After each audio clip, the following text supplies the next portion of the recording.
Quiet, please.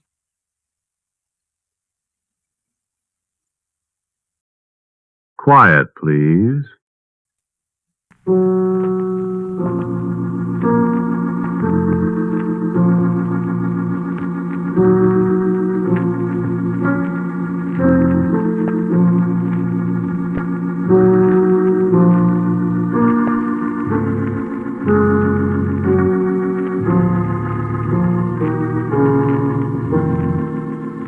The Mutual Broadcasting System presents Quiet Please, which is written and directed by Willis Cooper and which features Ernest Chappell. Quiet Please for tonight is called Gem of Purest Ray.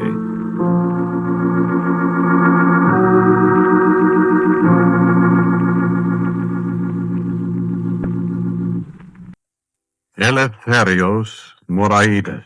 M-O-R-A-I. I know how to spell it. I'm Greek, too. Are you? I didn't get your name. Pappas. Nick Pappas, Detective Sergeant, First Grade.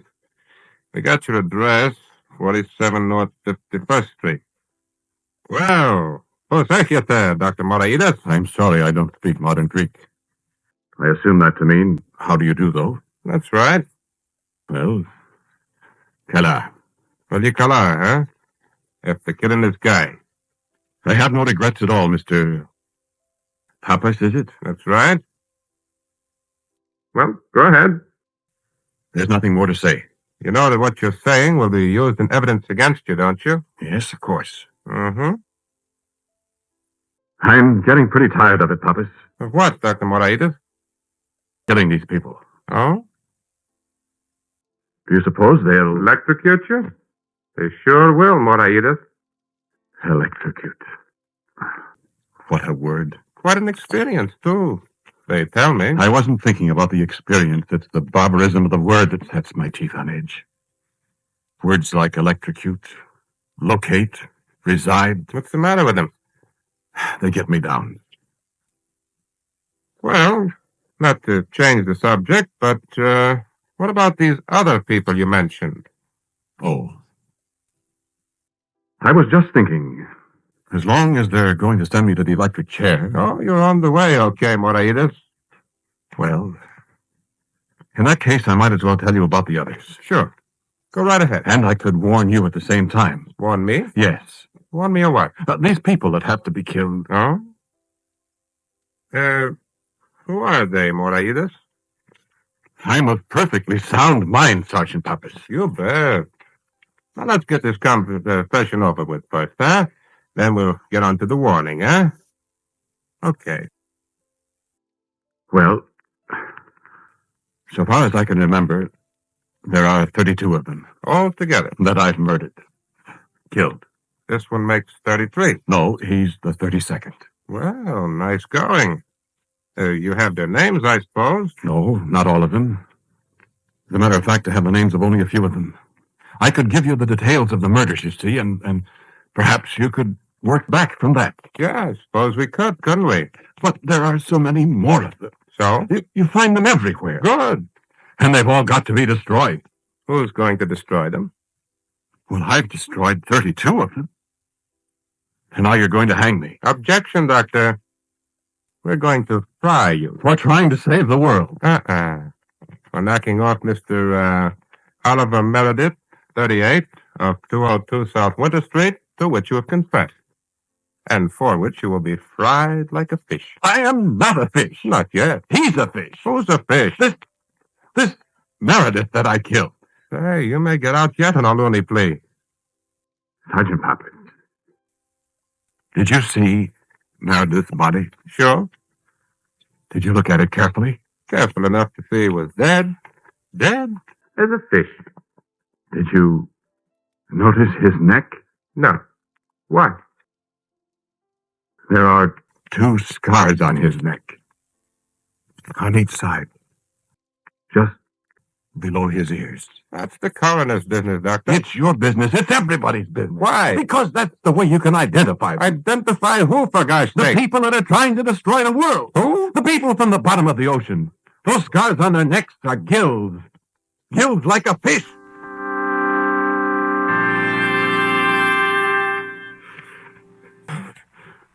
Excuse me, I am becoming ungrammatical.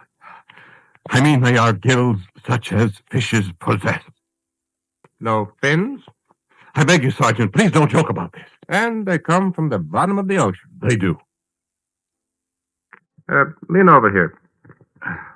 Turn your head. Mm-hmm. The other way now. How come you got scars on the sides of your neck, Dr. Moraitas? You been to the bottom of the ocean, too? Yes. Those are my gills. Yes. I've been to the bottom of the ocean, too.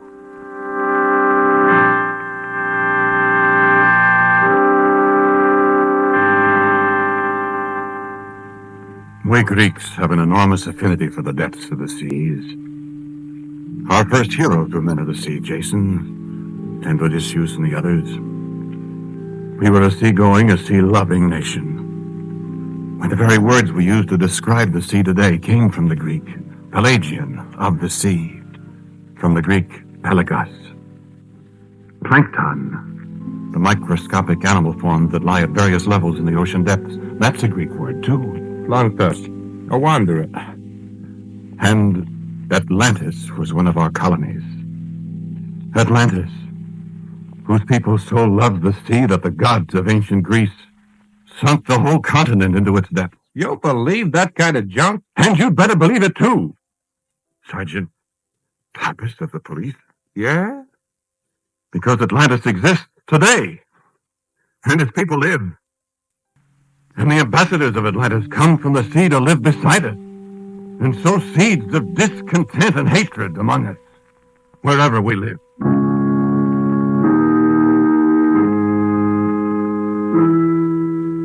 You remember me now, don't you? The Moraitas Deep Sea Exploration Group, that's right. Men have gone down to the depths of the sea before. William Beebe and his bathysphere, you remember, of course. Bathysphere, we Greeks again. Comes from bathos. Depth. Mm-hmm.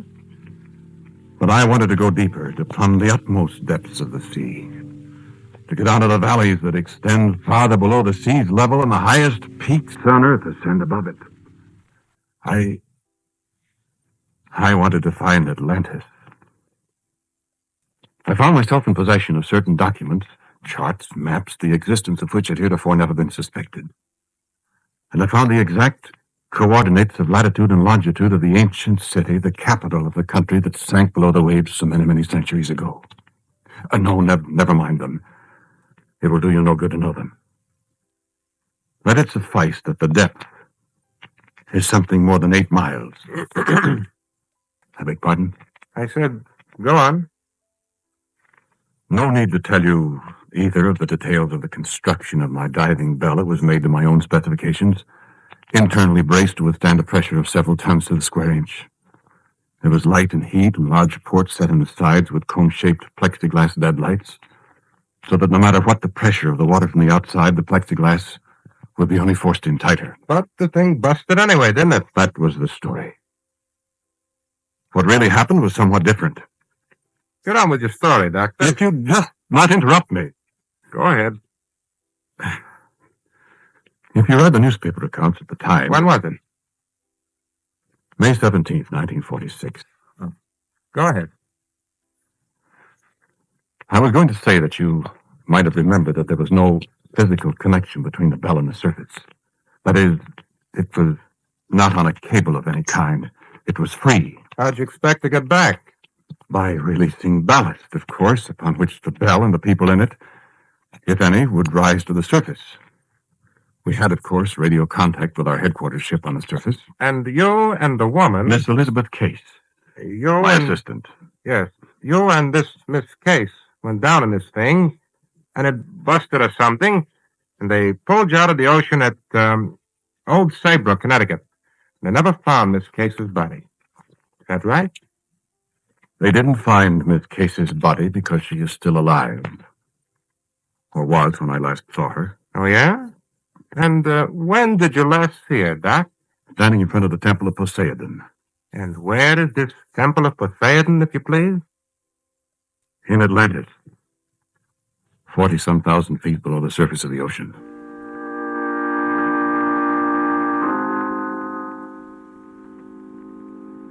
And what was she doing, Doc? She was talking to the high priest. Talking. 40,000 feet underwater, and she talked. Well, Doc, you're really bucking for a Section 8, aren't you? I am telling you the truth, Sergeant Pepper. Okay, go ahead. As long as you don't get violent. It is very quiet in the lower depths of the ocean. I remember the bathymeter showed a depth of 8,000 meters, that is, roughly 20,000 feet, when we saw the first inhabitant of the ocean, completely different from any previous conception of ocean life.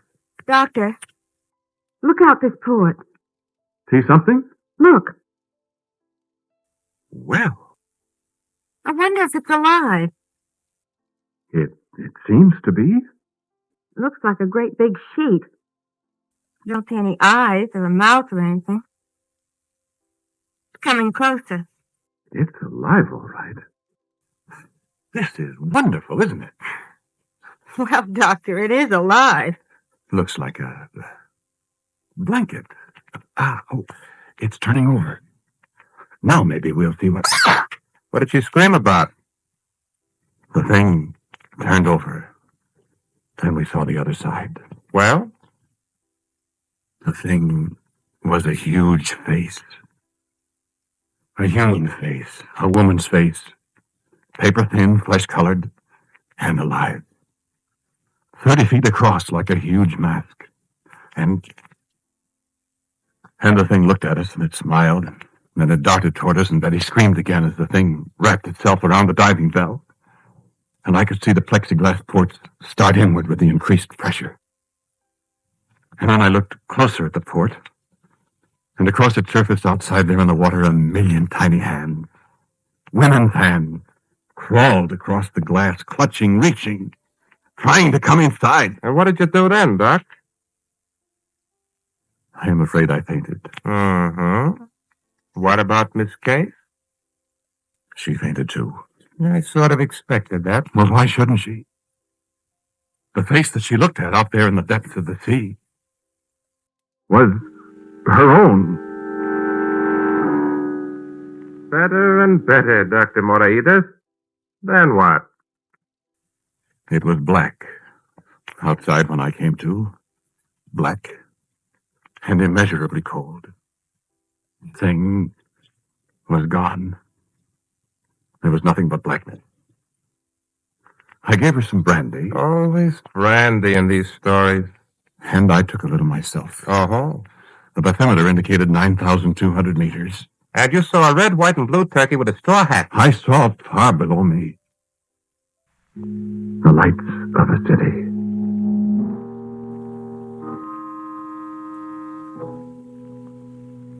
I saw Atlantis. Well? Go on, Doc. I show you this jewel. Yeah? What is it? I found it on the floor of my diving bell. A moment after I saw the light of Atlantis below me. How did it get there? I don't know.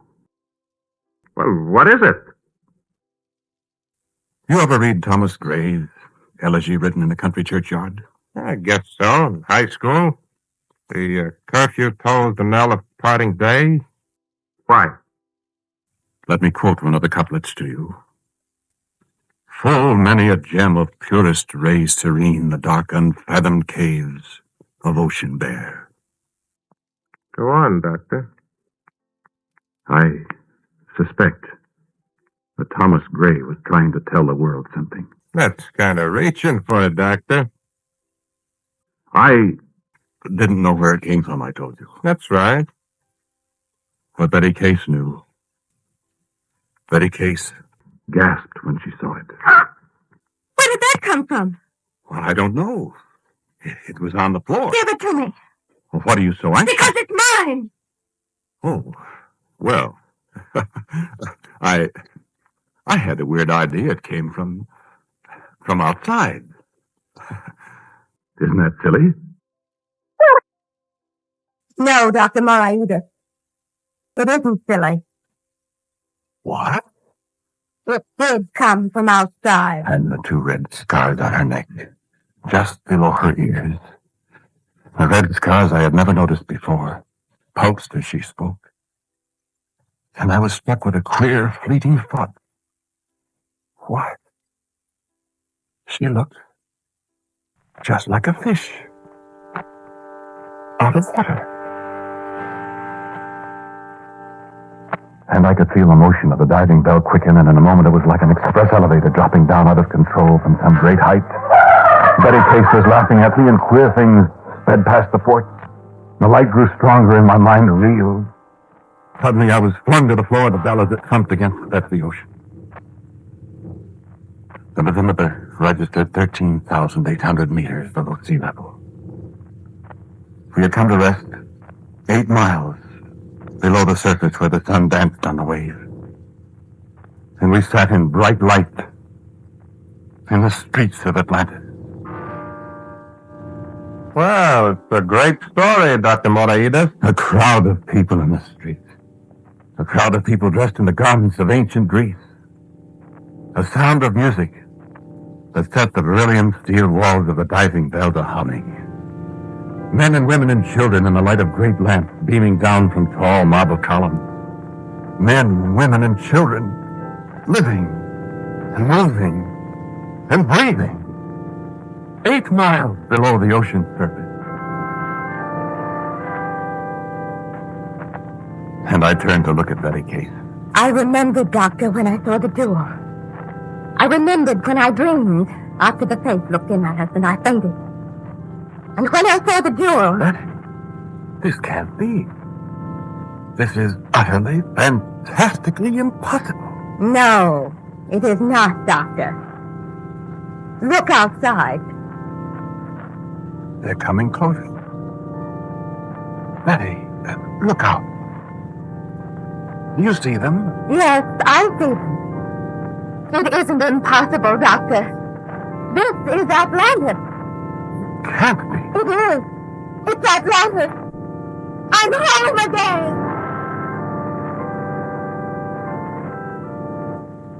And she started for the door of the diving bell. Started reaching out for the mechanism that would unlock it, that would open and let the sea in to crush us both. And I leaped in front of it to prevent her. But she raised the jewel and held it in front of my eyes, and I felt my strength leave me suddenly. And all I could see was the coruscating brightness of the jewel burning into my eyes. And all I could hear was her voice, echoing hollowly against the steel wall. No. Never seek to stop me now, man of Earth. And I thought idly of the archaic form of speech she employed. This girl who was on Earth the most prosaic, dry as dust, laboratory assistant. Never seek to stay my hand, nor turn thy eyes away from the gem of purest ray. For thy faith is before thee now, and thou shalt go forth into the depths where mortal man hath not yet trod. And I thought with considerable surprise, why, she's speaking the purest of ancient Greek.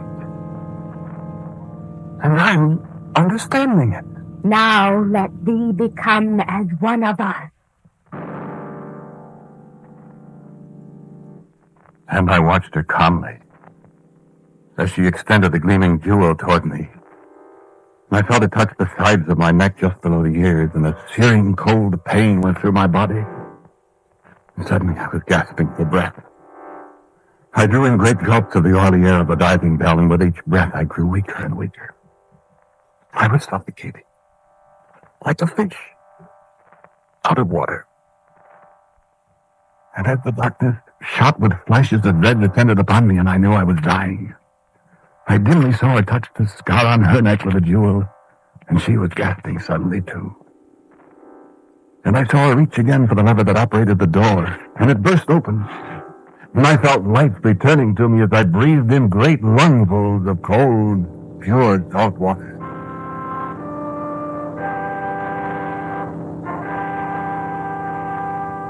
Great.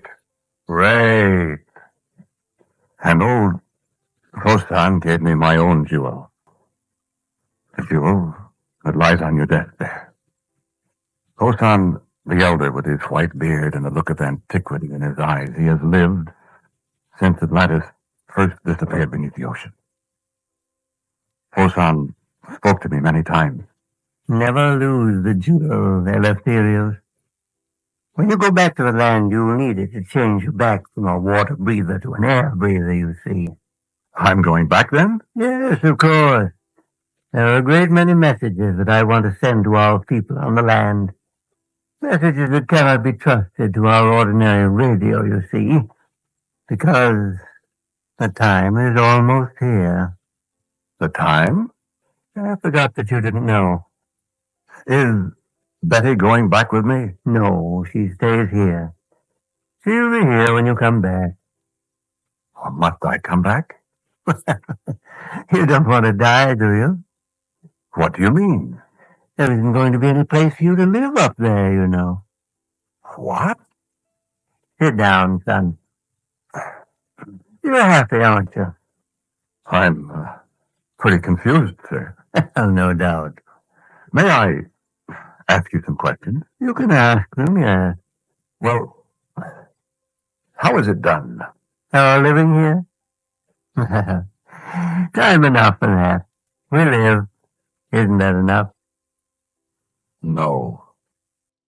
Next question. Well, Betty, she's from the land, isn't she? Originally, yes. Did you ever hear of the bark Marie Celeste? I seem to. It was lost with all hands. That is, all hands were lost. They found the ship, sailing along with all its sails set, food on the table, still hot, and nobody aboard. It was one of the greatest mysteries of the sea. I remember. Betty was a passenger on the Marie Celeste. But that was more than 100 years ago. Yes, that's so. And the collier Cyclops that was lost in your World War in 1918. You remember that? Yes, They're all here. The Cyclops crew. they are. Well, except those we sent up to surface. Well, what do you send those people up there for? Well, we've decided that we are the ones that the world belongs to, Eleftherios. You people up on the surface have made a pretty bad mess of things. And we're going to take it away from you. How? What we want is a world that's covered with water everywhere. Land is useless to us. But But what? the people up there, my people. Are you proud of your people, Eleftherios? Well, Of course. Look, son, we're essentially kind-hearted people down here. And we're a great many. There are more of us than there are people on the land. well, yes, but Don't interrupt.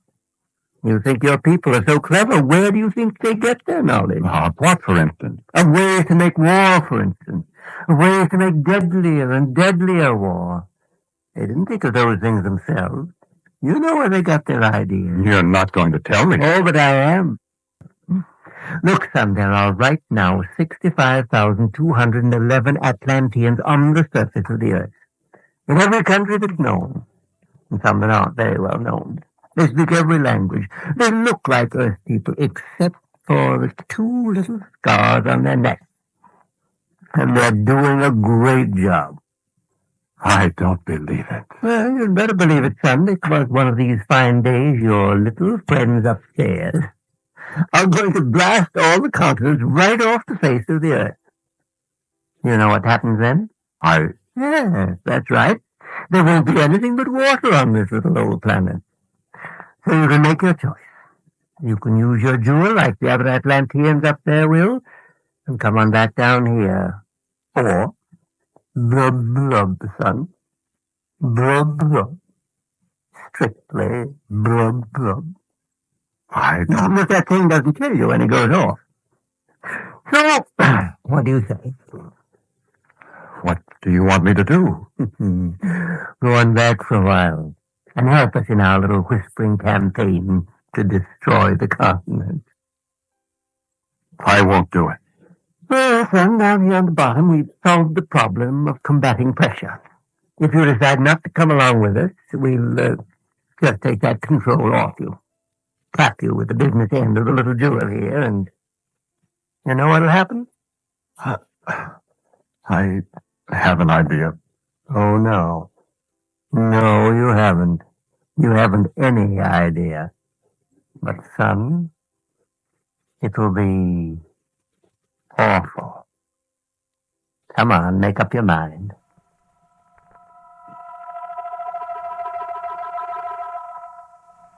And? What? I said, and? Well, I'm here. I don't know how they did it, but I'm here. You certainly are.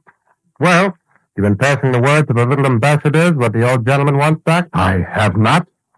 I told you I've killed 32 of them so far, including this Meredith. It's a great alibi. You think I'm going to betray the people of the earth, man? You're betraying the people of the sea, aren't you? What? You heard me. Well, it's a great story, Doc. I knew that you wouldn't believe me. It's a great story. But you don't believe it. Think I'm crazy? What? Of course I believe it, Doc. What? Sure I do. Well, then. Come here, Doc. What do you want? I want you to look at the sides of my neck, Doc. Just below the ears. You. Sure, Doc. See? What are you going I'm to not do? going to electrocute you, Doc. Nah, Doc. The old gentleman downstairs has got better tricks than that for people to try to cross him up. Come on, Doc. Pick up your crystal. You and I have got a date in Atlantis. And oh, brother.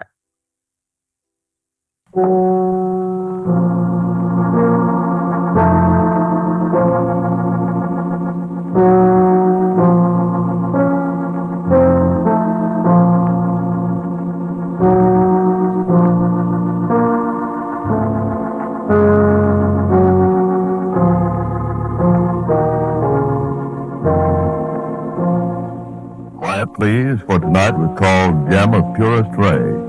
It was written and directed by Willis Cooper, and Moraitas, the man who spoke to you, was Ernest Chappell. And Morton Lawrence played Pappas. Sharita Bauer was Betty Case. Edgar Staley was Photon, the Atlantean. As usual, music for Quiet Please is played by Albert Berman. Now for a word from our writer-director, Willis Cooper. Never having been to the bottom of the sea, I'm uncertain whether the various Atlanteans really exist outside my own imagination. I can assure you, however, that none of the characters in tonight's story are based on any living person, or any dead one for that matter. Next week's Quiet Please is called In the House Where I Was Born.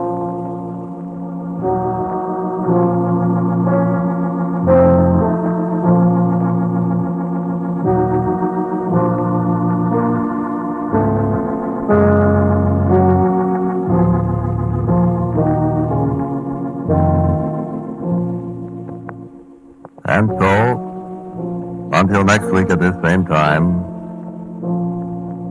and Mr. Cooper's story, In the House Where I Was Born, I am quietly yours, Ernest Chappell.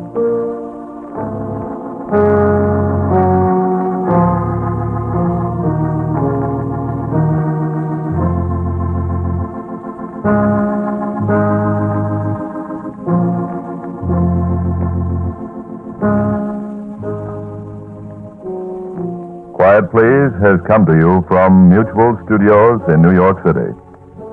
This is the world's largest network, the Mutual Broadcasting System.